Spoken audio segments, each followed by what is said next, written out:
The next thing is to arbitrarily detain and release citizens. And again, this is an intimidation tactic. Pinochet did it. The National Socialists did it.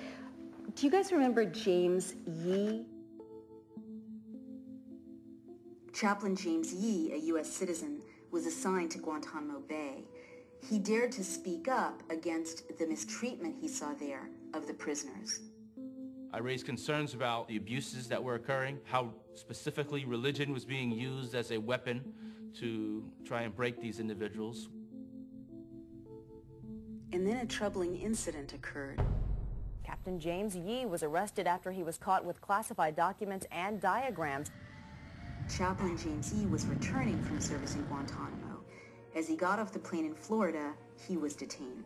Much of what they were looking at were articles that I had printed off the internet. I had been enrolled in a master's degree program, and I was doing a research paper on the Syrian president.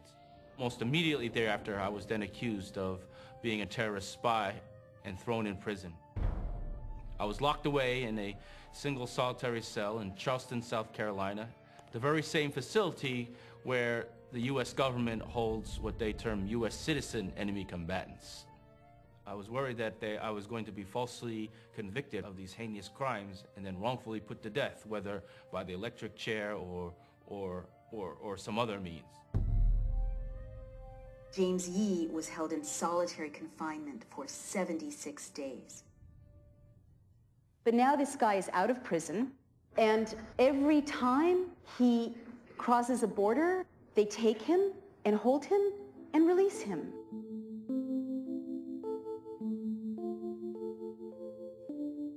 My life would be forever affected by the constant surveillance that the American government puts on its U.S. citizens.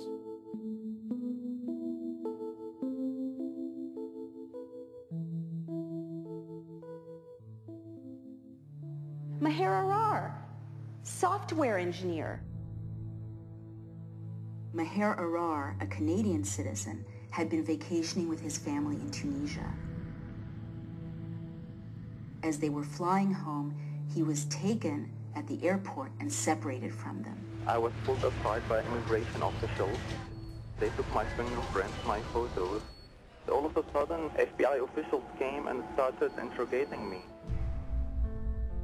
He was stopped at JFK, pulled out of line, interrogated all day, and then taken to the Metropolitan Detention Center in New York. This father of two was held in solitary confinement for 2 weeks. He repeatedly asks for his attorney. He tells them he'll be tortured in Syria. He tells them he doesn't want to go to Syria. He was then taken via Jordan to Syria, where he is detained for a year. There was no light in there.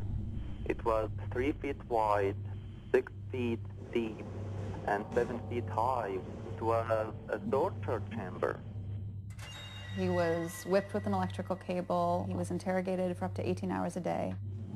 First time they beat me, I was on the chair. He showed me the cable, and he started beating me all over my body. No one knew for the first 2 weeks in Syria where he had been removed because the U.S. government wouldn't tell people. Maher Arar was kept in a grave-like cell and tortured for over 10 months. He was then released, and no charges were ever filed against him. I still have fears. I don't take the plane anymore. I don't fly. I have not been able to find a job. They ruined my life. They ruined my life.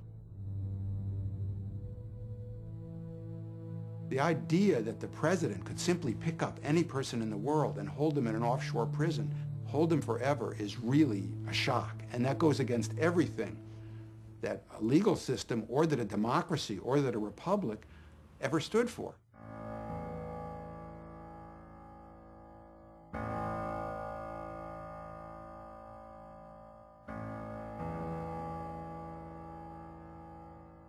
Wir haben ein deutsches Theater, einen deutschen Film, eine deutsche Presse, ein deutsches Schrifttum, eine deutsche bildende Kunst und einen deutschen Rundfunk.